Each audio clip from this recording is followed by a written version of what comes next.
Aujourd'hui, nous allons répondre à la question qui utilise nos données personnelles récoltées sur Internet. Tout d'abord, que sont les données personnelles?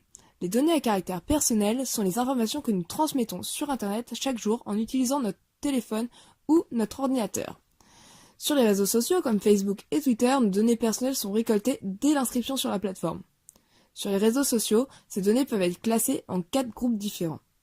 Les données publiques de l'utilisateur, sa date de naissance, ses coordonnées, sa profession, son lieu de travail. Les données protégées par les paramètres de confidentialité du réseau social, ses publications visibles par ses amis, ses messages privés. Les données que créent d'autres membres du réseau social en lien avec l'utilisateur, par exemple une identification sur une publication ou une photo. Et les données créées par le réseau social lui-même en se basant sur les activités de l'utilisateur. Pour cette dernière catégorie, les informations ne sont pas partagées volontairement par l'utilisateur. C'est le site qui les crée puis les stocke. Que font les réseaux sociaux avec ces données? Les informations personnelles que récupère le réseau social sont ensuite revendues à des sociétés afin de pouvoir faire du marketing ciblé, c'est-à-dire proposer des publicités susceptibles d'intéresser l'utilisateur en fonction de l'analyse de ces données. Comment font les entreprises pour utiliser ces données?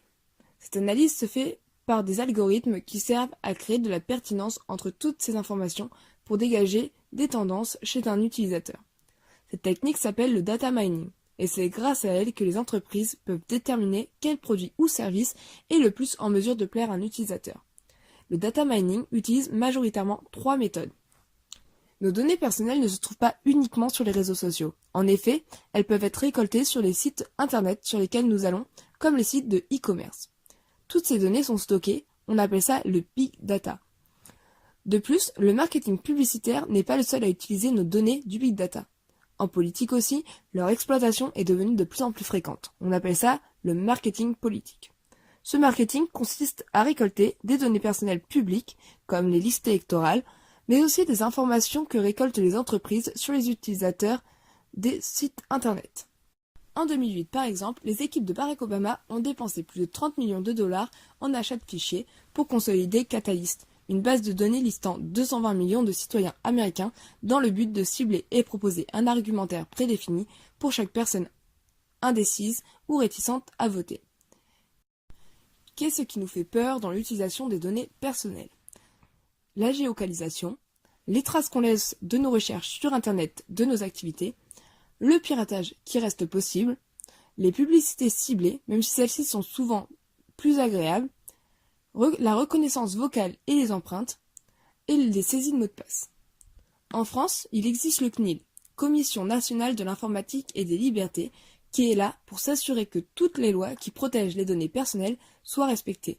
En 2011, ils ont reçu environ 5738 plaintes, ce qui prouve que ces informations, dans certains cas, peuvent s'avérer faciles à extorquer.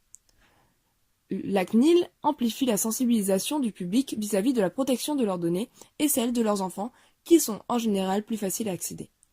La protection de ces données personnelles est devenue une préoccupation de plus en plus importante chez les utilisateurs des réseaux sociaux, surtout que les paramètres de confidentialité, par défaut, ne donnent qu'une protection minime à l'utilisation des données.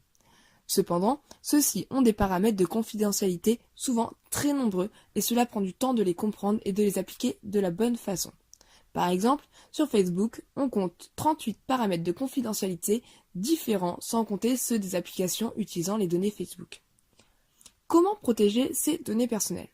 Pour protéger vos données, il existe différents moyens, comme effectuer un nettoyage régulier des cookies autorisés, de l'historique ou encore vérifier les mots de passe enregistrés et les sites autorisés régulièrement.